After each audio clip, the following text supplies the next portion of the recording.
আমি যা দেখি আল্লাহর আযাব, পাকড়াও, জাহান্নামের দৃশ্য, সেগুলো যদি তোমরা দেখতে তাহলে তোমাদের পৃথিবীর স্বাদ চিরতরে উঠে যেত। কোনোদিন তোমাদের মুখে হাসি পেত না, আনন্দ উপভোগ করা এটা তোমাদের জীবন থেকে চিরতরে হারিয়ে যেত। তোমরা বাসায় বাড়িতে আনন্দে দুনিয়ার ভোগ বিলাস, নারী, এই সব কিছুর যে আনন্দ তৃপ্তি, এগুলো থেকে চিরকালের জন্য তোমরা হারিয়ে যেতে যদি তোমরা দেখতে আমি যা দেখি, আমি যা শুনি। রজব মাস আসলেই আমাদের স্মৃতিতে ভেসে ওঠে মেরাজের কথা। আমাদের সমাজের মানুষের কাছেও রজব মাসটি মেরাজের মাস হিসাবে সর্বাধিক পরিচিত। যদিও আমরা এর আগে স্পষ্ট করেছি যে রজব মাসটি মূলত সম্মানিত 4 মাসের এক মাস হিসাবে আমাদের কাছে সমাদৃত বিশেষ গুরুত্বপূর্ণ মাস।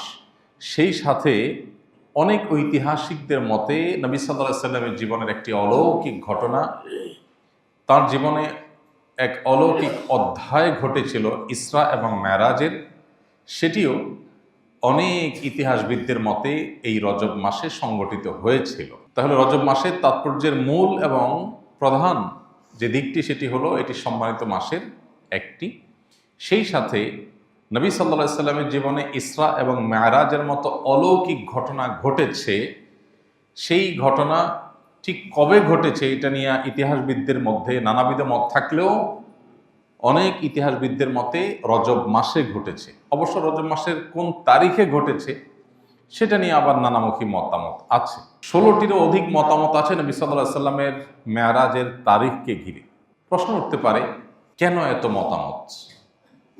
নবীজি সাল্লাল্লাহু আলাইহি ওয়াসাল্লামের মেরাজ এবং ইসরার ঘটনা ঘটেছে, এটি যখন মহাসত্য, দিনের আলোর মতো পরিষ্কার, বহু বিশুদ্ধ হাদিসে এটি প্রমাণিত, স্বয়ং কোরআনে আল্লাহ রাব্বুল আলামিন ইসরা সম্পর্কে আলোকপাত করেছেন, তাহলে যেই তারিখে এটি ঘটেছে, যে রাতের কথা আল্লাহ কোরআনে বলেছেন, সেই তারিখটি, সেই রাতটি কোন তারিখ ছিল এটা কেন সংরক্ষিত না, বা এ বিষয়ে কেন বিশুদ্ধ হাদিসে কোনো বর্ণনা পাওয়া যায় না?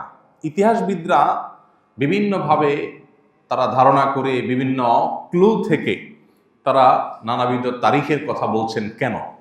এর উত্তর হলো, যেই তারিখের সাথে বিশেষ কোনো করণীয় বা বর্জনীয় বিষয় সংশ্লিষ্ট থাকে, অর্থাৎ যেই দিবসে কিছু করতে হবে অথবা কিছু ছাড়তে হবে, এরকম স্পেসিফিক কোনো নির্দেশনা কোরআন বা সুন্নাহে দেওয়া হয়েছে, ওই তারিখটি সংরক্ষণে সাহাবা একরামের কোনো ত্রুটি, কোনো কার্পণ্য ছিল না।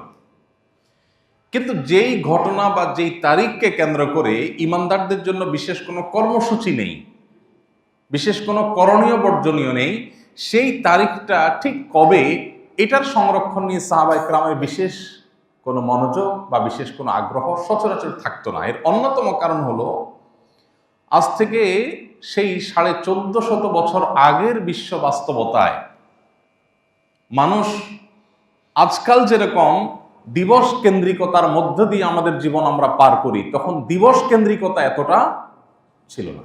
বেশি আগে যেতে হবে না, 1450 বছর তো বহু পূর্বের কথা।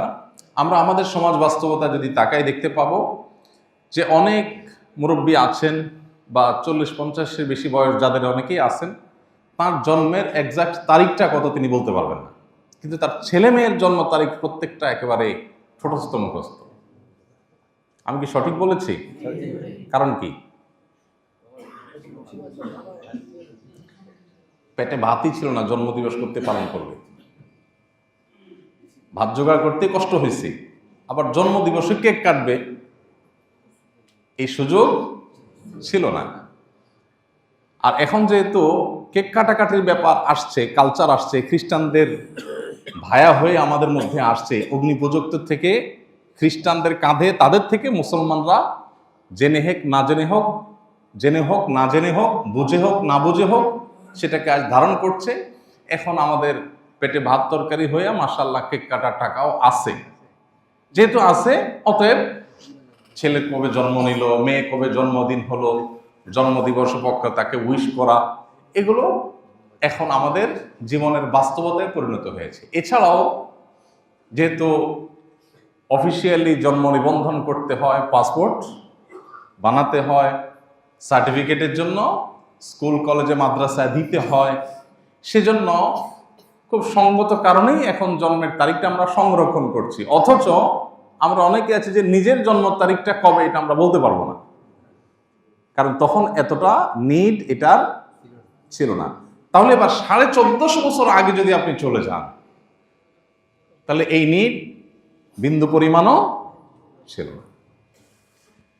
এই কারণে সাহাবায়ে কেরাম যেটা সংরক্ষণ করা দরকার ওইটা করতে কোনো কার্পণ্য করতেন না। নবী করিম সাল্লাল্লাহু আলাইহি ওয়াসাল্লামের কোনো হাদিস, দীর্ঘ হাদিস, অনেকগুলো পয়েন্ট বলেছেন, এমন মনোযোগ নিয়ে সাহাবায়ে কেরাম শুনতেন যে বিভিন্ন হাদিস থেকে আবু হুরায়রা রাদিয়াল্লাহু তাআলা আনহু অন্যান্য সাহাবীদের হাদিস শ্রবণে তাদের মনোযোগিতাকে স্পষ্ট করতে গিয়ে, বোঝাতে গিয়ে উদাহরণ দেয়া হয়েছে যে একটা গাছের উপর যেরকম পাখি এসে বসে, সাহাবীরা এরকম পিনপতন নীরব হয়ে, এরকম পরিপূর্ণ স্তব্ধ হয়ে, নড়াচড়া বাদ দিয়ে, শতভাগ মনোযোগ দিয়ে, ফোকাস দিয়ে নবী সাল্লাল্লাহু আলাইহি ওয়াসাল্লামের কথা শুনতেন, যে পাখির জন্য এটা অনুমান করা কঠিন হতো যে এটা মানুষ না কোনো গাছ। এইভাবে মনোযোগ দিয়ে তারা শুনতেন।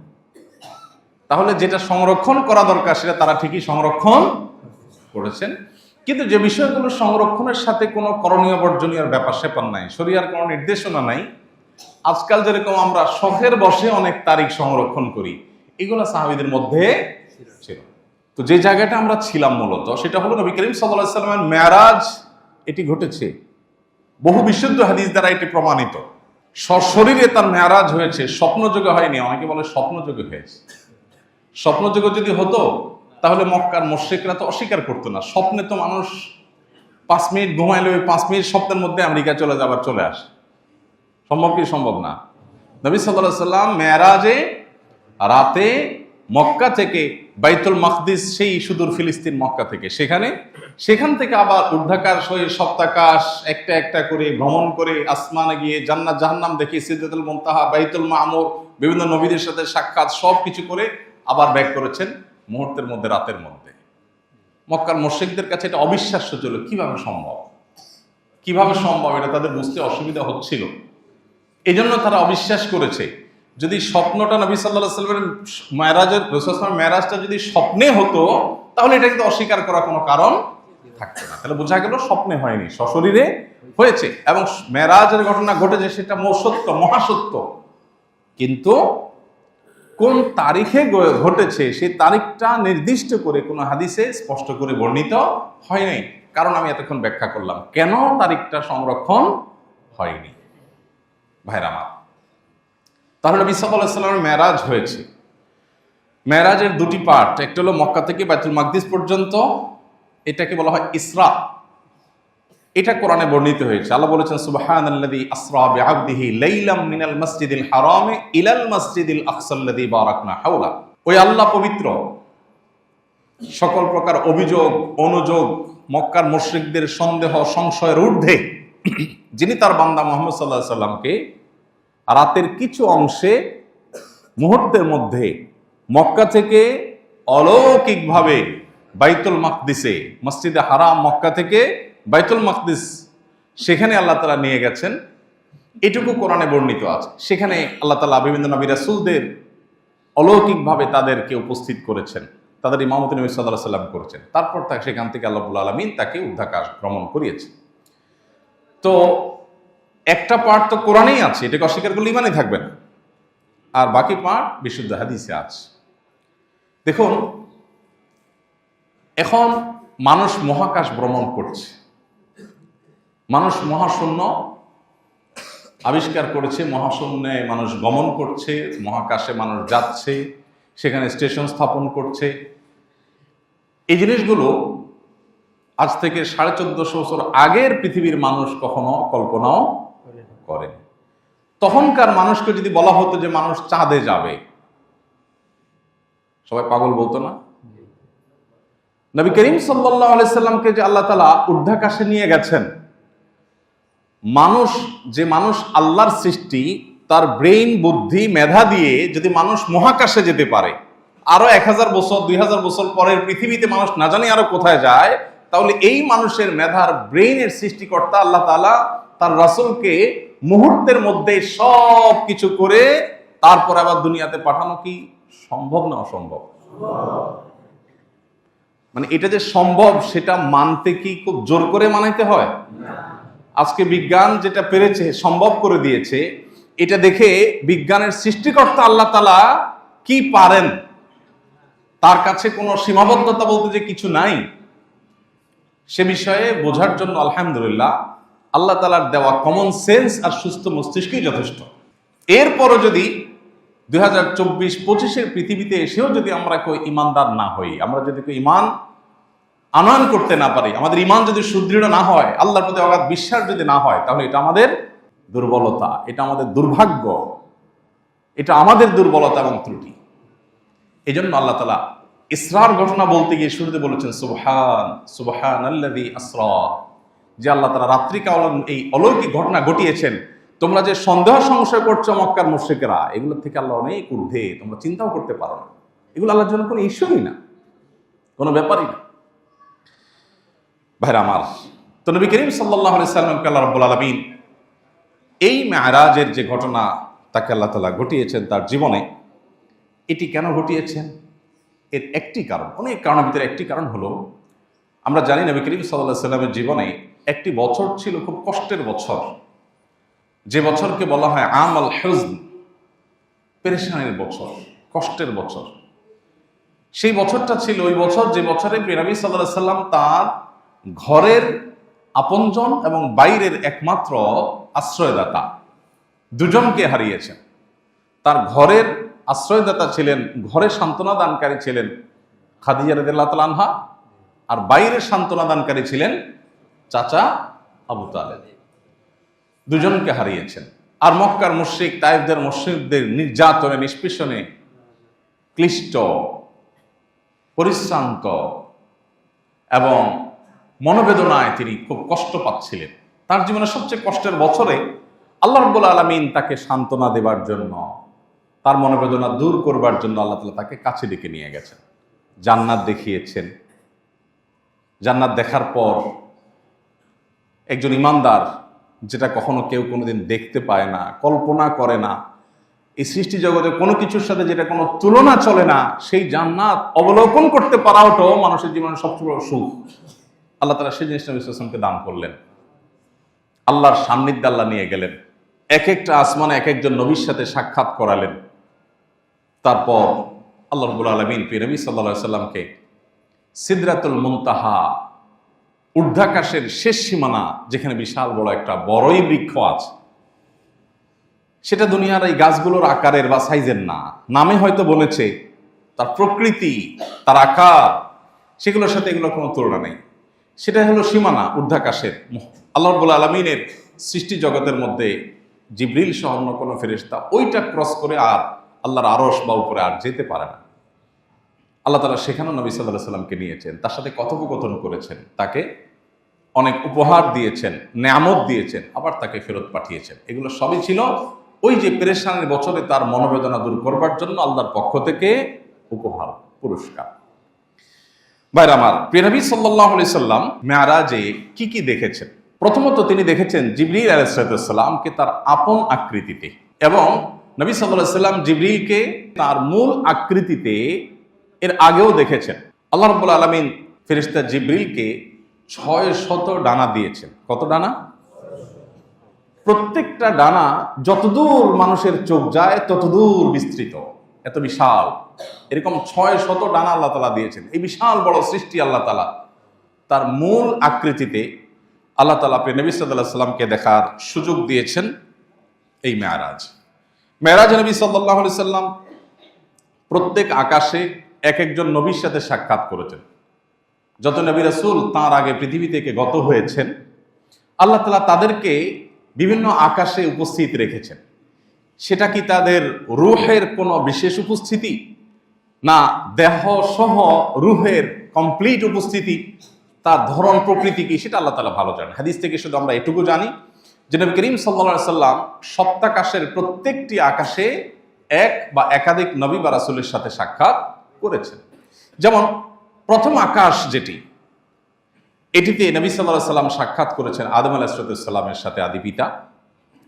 দ্বিতীয় আকাশে নবী সাল্লাল্লাহু আলাইহি ওয়াসাল্লাম সাক্ষাৎ করেছেন আল্লাহ নবী ঈসা আলাইহিস সালামের সাথে। তৃতীয় আকাশে নবী সাল্লাল্লাহু আলাইহি ওয়াসাল্লাম সাক্ষাৎ করেছেন আরেক নবী আল্লাহ তাআলা ইউসুফ আলাইহিস সালামের সাথে। চতুর্থ আকাশে নবী করিম সাল্লাল্লাহু আলাইহি ওয়াসাল্লাম সাক্ষাৎ করেছেন আল্লাহ নবী ইদ্রিস আলাইহিস সালামের সাথে। পঞ্চম আকাশে নবী করিম সাল্লাল্লাহু আলাইহি ওয়াসাল্লাম সাক্ষাৎ করেছেন আল্লাহ নবী হারুন আলাইহিস সালামের কাছে সাথে। আর ষষ্ঠ আকাশে নবী সাল্লাল্লাহু আলাইহি ওয়াসাল্লাম সাক্ষাৎ করেছেন মূসা আলাইহিস সালামের সাথে।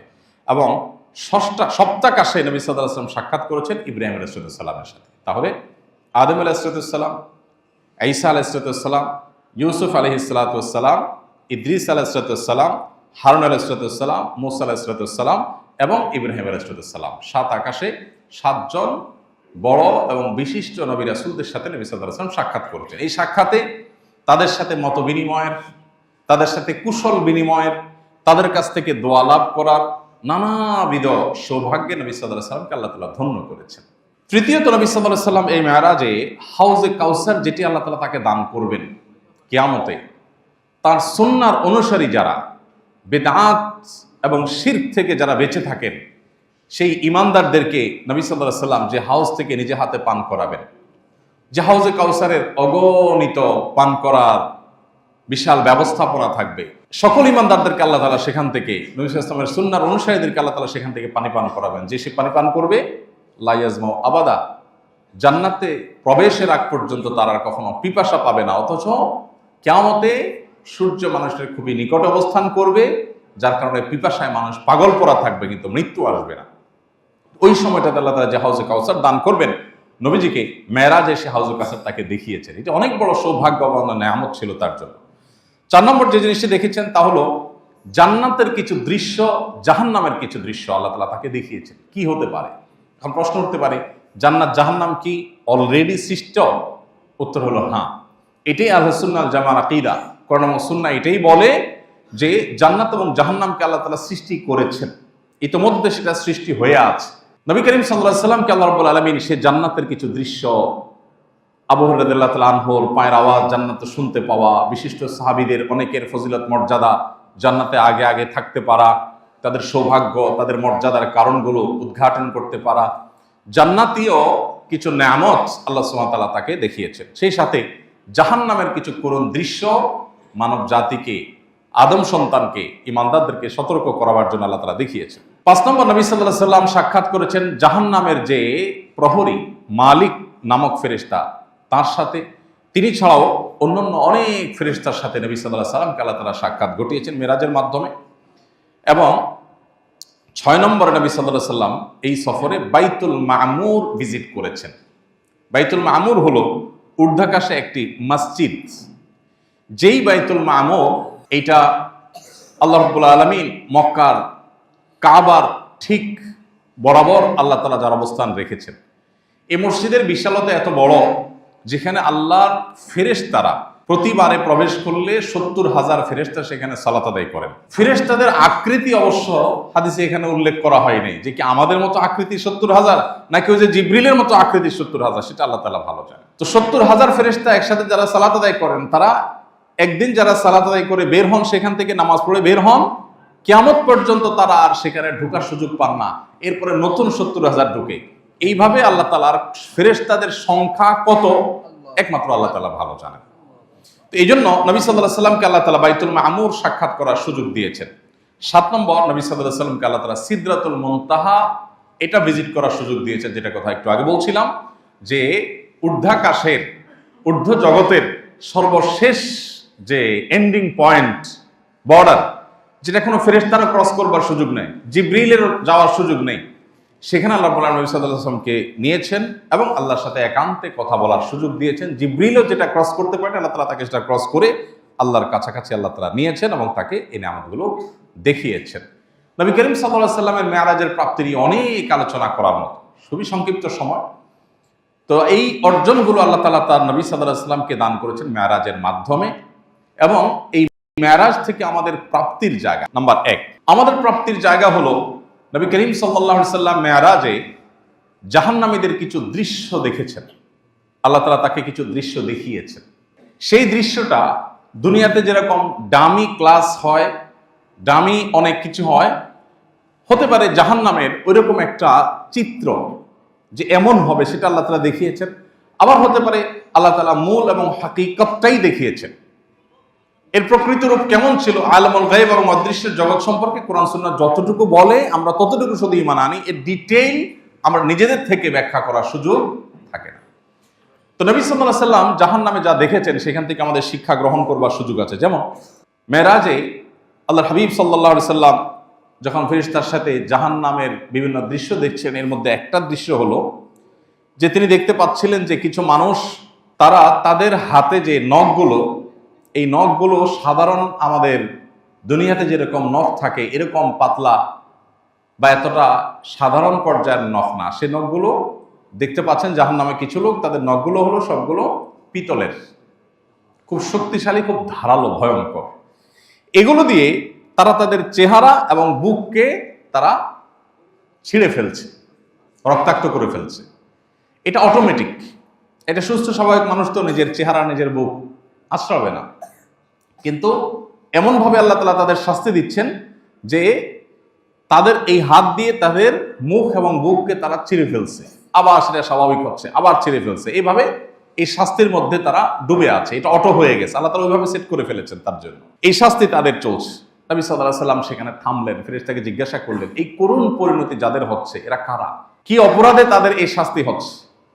তখন নবী সাল্লাল্লাহু আলাইহি সাল্লামকে ফেরেশতারা জানালেন, এরা হলেন সেই সকল মানুষ যারা পৃথিবীতে মানুষের চরিত্র হনন করত, মানুষের অগোচরে মানুষকে নিয়ে সমালোচনা করে মজা পেত, গীবত শেকায়েত করত, মানুষের সম্মান হানি করত, মর্যাদা নষ্ট করত, মানুষকে অপমান অপদস্থ করত, মিথ্যা মানুষের বিরুদ্ধে নানাবিধ কথা তারা রটাতো, এগুলোতে তারা এনজয় করত, মজা পেত। আজ আল্লাহর তরফ থেকে তাদের জন্য এই শাস্তি, এবং এই শাস্তি তাদের জন্য চলমান থাকবে। এরপর নবী করিম সাল্লাল্লাহু আলাইহি সাল্লাম আরেকটা দৃশ্য দেখলেন, সেটা হলো কিছু লোক তাদের ঠোঁট কাটা হচ্ছে আগুনের কেচি দিয়ে, একটা কেচি আগুনের, সেই কেচি দিয়ে ঠোঁট কাটা হচ্ছে, কেটে ফেলা হচ্ছে, কষ্টে চিৎকার চেঁচামেচি, আবার সেটা জোড়া লেগে যাচ্ছে, আবার কাটা হচ্ছে, এভাবে অনবরত এই শাস্তির মধ্যে তারা নিপতিত। নবী করিম সাল্লাল্লাহু আলাইহি সাল্লাম জিজ্ঞাসা করলেন ফেরেশতাকে যে এরা কারা? তখন ফেরেশতা বললেন, এরা হলো সেই সকল মানুষেরা যারা পৃথিবীতে মানুষকে অনেক লম্বা লম্বা নসিহত করত, উপদেশ দিত, মানুষকে কোরআন এবং হাদিসের কথা বলে সতর্ক করত, মানুষকে আল্লাহ ভীতি সৃষ্টি করার জন্য বলতো, কিন্তু তারা নিজেরা সেটার উপর আমল করত। আল্লাহ তাআলা আমাদেরকে জাহান্নামের আযাব থেকে রক্ষা পাওয়ার তৌফিক দান করুন। ইয়াকুলুনা মা লা ইয়াফআলুন, তারা বলার সময় মানুষকে অনেক কথা বলে, নিজে আমল করে না। এই রোগ আমাদের অনেকের মধ্যেই আছে। এই রোগের সবচেয়ে বড় কাস্টমার বা এই রোগের সবচেয়ে বড় আতঙ্কের জায়গা রোগী হলেন আলেম ওলামারা, হাফেজরা, কারি সাহেবরা। আর আমরা যারা সাধারণ মানুষ আছি, আমরাও মানুষকে যে কথা বলি সেটা নিজে আমরা আমল করি না। আল্লাহ বলেছেন, আতা'মুরুনা আন-নাসা বিল বিররি ওয়া তানসাউনা আনফুসাকুম, মানুষকে ভালো কাজের কথা বলো আর নিজেকে ভুলে যাও, নিজে সে কাজটা করো না। এর ভয়ঙ্কর শাস্তি। সাল্লাল্লাহু আলাইহি সাল্লাম এই দৃশ্য দেখেছেন যে কিছু মানুষ আল্লাহর কিতাব তারা পড়ে কিন্তু আমল করে না, মানুষকে বলে নিজেরা আমল করে না। আল্লাহ তাআলা সেই দুর্ভাগ্য মানুষদের কাতারে যেন আমাদেরকে শামিল না করেন। আল্লাহ যেন আমাদেরকে সেখান থেকে আল্লাহ তাআলা হেফাজতে রাখেন, আপন অনুগ্রহে যেন আল্লাহ তাআলা আমাদেরকে জাহান্নামের আযাব থেকে রক্ষা করেন। এরপর নবী করিম সাল্লাল্লাহু আলাইহি সাল্লাম আরেকটা দৃশ্য দেখতে পেলেন, সেটি হলো কিছু লোক তারা জাহান্নামে রক্তের সমুদ্রে তারা হাবুডুবু খাচ্ছে, আর একটা পার্ট থেকে একজন ফেরেশতা আল্লাহ নিয়োজিত ফেরেশতা পাথর নিক্ষেপ করছে। এই পাথরগুলো নিক্ষেপ করে করে যখনই তারা কাছে আসতে চাচ্ছে, আবার পাথর নিক্ষেপ করে তাদেরকে দূরে সরাই দেওয়া হচ্ছে। এভাবে তাদের শাস্তি চলছে যে রক্তের সমুদ্রে তারা হাবুডুবু খাচ্ছে, আর পাথরের আঘাতে তারা রক্ত রঞ্জিত হচ্ছে, কষ্ট পেয়ে যাচ্ছে, কিন্তু তাদের মৃত্যু আসছে না। এইরকম পরিস্থিতিতে এই মানুষগুলোর যখন শাস্তি হচ্ছে, নবী করিম সাল্লাল্লাহু আলাইহি সাল্লাম সেটা দেখে ফেরেশতাদের জিজ্ঞাসা করলেন, এরা কারা? তখন ফেরেশতারা বললেন, এরা হলো সেই লোক যারা পৃথিবীতে সুদের কারবার করত, তাদের বুক কাঁপত না। আল্লাহ তাআলা যেটাকে এত জঘন্য হারাম ঘোষণা করেছেন সেটা তারা অবলীলায় করত। এই সুদখোরদেরকে, সুদের কারবার যারা করেছে তাদেরকে এভাবে শাস্তি দেওয়া হচ্ছে। এভাবে নবী করিম সাল্লাল্লাহু আলাইহি ওয়াসাল্লাম মেরাজে জাহান্নামীদের বিভিন্ন দৃশ্য এবং চিত্র তিনি দেখেছেন। তাকে অবলোকন করবার সুযোগ আল্লাহ তাআলা দিয়েছেন যেন তিনি আমাদেরকে সতর্ক করেন। তিনি সতর্ক হন। তিনি এই জন্য বলেছেন, ইন্নী আরা মা লা তারাউন আসমাউ মা লা তাসমাউন। আমি যা দেখি তোমরা তা দেখো না, আমি যা শুনি বা শুনেছি তোমরা তা শোনো না। আমি যা দেখি আল্লাহর আযাব পাকড়াও জাহান্নামের দৃশ্য, সেগুলো যদি তোমরা দেখতে তাহলে তোমাদের পৃথিবীর স্বাদ চিরতরে উঠে যেত। কোনোদিন তোমাদের মুখে হাসি পেত, আনন্দ উপভোগ করা এটা তোমাদের জীবন থেকে চিরতরে হারিয়ে যেত। তোমরা বাসায় বাড়িতে আনন্দে দুনিয়ার ভোগ বিলাস নারী এসব কিছুর যে আনন্দ তৃপ্তি এগুলো থেকে চিরকালের জন্য তোমরা হারিয়ে যেতে যদি তোমরা দেখতে আমি যা দেখি, আমি যা শুনি। আল্লাহ তাআলা আমাদেরকে শিক্ষা গ্রহণ করবার তৌফিক নসিব করুন। নবী করিম সাল্লাল্লাহু আলাইহি সাল্লামকে মেরাজে আল্লাহ রাব্বুল আলামিন আরো অনেক জিনিস দিয়েছেন যেগুলো সংক্ষিপ্ত সমালোচনা করা সম্ভব নয়। 5 ওয়াক্ত নামাজ আমরা জানি মেরাজ থেকে তিনি পেয়েছেন। তার আগ পর্যন্ত 5 ওয়াক্ত নামাজের বিধান এই উম্মতের জন্য ছিল না। আল্লাহ তাআলা নবী সাল্লাল্লাহু আলাইহি সাল্লামের সাথে একান্ত আলাপচারিতার পর তাকে 5 ওয়াক্ত নামাজ দিয়েছেন। তবে প্রথমত এটি 50 ওয়াক্ত ছিল। 50 ওয়াক্ত নামাজ দিয়ে যখন পাঠালেন, তিনি ফিরে এসেছেন। মুসা আলাইহিস সালামের সাথে সাক্ষাৎ হলো। যখন ফিরে আসছেন, মুসা আলাইহিস সালাম বললেন, 50 ওয়াক্ত নামাজ আপনার উম্মতের জন্য কঠিন হয়ে যাবে, তারা পারবে না। দিনে 50 ওয়াক্ত নামাজ পড়তে গেলে তারা কিছু করতে পারবে না। আল্লাহর এই কঠিন এই নির্দেশ মানাটা তাদের জন্য কঠিন হয়ে যাবে। এরা দুনিয়ার প্রতি অনেক আকৃষ্ট হবে, অনেক কাজে ব্যস্ত হয়ে যাবে। আপনি আল্লাহর কাছে যান, কমায় নেন। নবীজি আল্লাহর কাছে ফেরত আসলেন, বলেন, আল্লাহ আমার উম্মতের জন্য এটা কষ্ট হয়ে যাবে, আপনি আর একটু কমায় দেন দায়িত্ব। 45 ওয়াক্ত দেওয়া হলো। এভাবে কয়েক দফা গিয়ে কমাতে কমাতে 5 ওয়াক্ত পর্যন্ত আসার পর নবী সাল্লাল্লাহু আলাইহি সাল্লাম সেটা নিয়ে আসলেন। আল্লাহ রাব্বুল আলামিন নবী সাল্লাল্লাহু আলাইহি সাল্লামকে সুসংবাদ দিয়েছেন যে 50 ওয়াক্ত নামাজ দিয়ে আপনার উম্মতকে যে এর বিনিময় আমি দিতাম, 50 ওয়াক্তের জায়গায় 5 ওয়াক্ত করে দেওয়া হলেও তাদের সুবিধার্থে এই 5 ওয়াক্তই যদি ঠিকমতো তারা আদায় করে তাহলে 50 ওয়াক্তের যে বিনিময় এটা তাদেরকে দেওয়া হবে। নবী করিম সাল্লাল্লাহু আলাইহি সাল্লামের সাথে তিরমিজি বর্ণিত হাদিসে আমরা জানি যে ইব্রাহিম আলাইহিস সালামের সাথে সাক্ষাৎ হয়েছে যখন মেরাজে, তখন ইব্রাহিম আলাইহিস সালাম তার সাথে সাক্ষাৎ হওয়ার পর ইব্রাহিম আলাইহিস সালাম নবী সাল্লাল্লাহু আলাইহি সাল্লামকে বলেছেন, তোমার উম্মতকে আমার পক্ষ থেকে সালাম পৌঁছাবা। আমাদেরকে সালাম দিয়েছেন কে? ইব্রাহিম আলাইহিস সালাম। সালাম পৌঁছে তোমার উম্মতকে বলে দিবা, জানিয়ে দিবা যে জান্নাতের মাটি বড় পবিত্র, এর পানি বড় সুমিষ্ট, আর জান্নাত পুরাটাই কিন্তু খাঁখা শূন্য জায়গা। অতএব সেই জান্নাতকে যদি কেউ সুশোভিত করতে চায়, সবুজ শ্যামল করতে চায়, উপভোগ্য করতে চায়, সুন্দর উদ্যানে পরিণত করতে চায়, তাহলে সে যেন জেনে রাখে দুনিয়ার মতো সেখানে বীজ লাগিয়ে গাছ উৎপাদন করতে হয় না। সেখানে গাছ উৎপাদন করবার জন্য তোমার উম্মত যেন সুবহানাল্লাহ আলহামদুলিল্লাহ ওয়ালা ইলাহা ইল্লাল্লাহু আল্লাহু আকবার এই বাক্যগুলো যেন বেশি বেশি পাঠ করে। এই বাক্যগুলোর পাঠ এটাই জান্নাতে তার বিশাল বড় নেয়ামত রাজি ফলজ এবং নানাবিধ বৃক্ষ সেখানে উৎপাদনের কারণ হবে। অতএব তোমার উম্মত যেন এটা জেনে রাখে, তাদেরকে জানিয়ে দিও যে জান্নাত সেটার জন্য কিন্তু তাদেরকে পার্থিব জগৎ থেকে জীবদ্দশায় দুনিয়া থেকেই তাদেরকে কিন্তু সেখানে উৎপাদন করে তারপরে সেখানে আসতে হবে।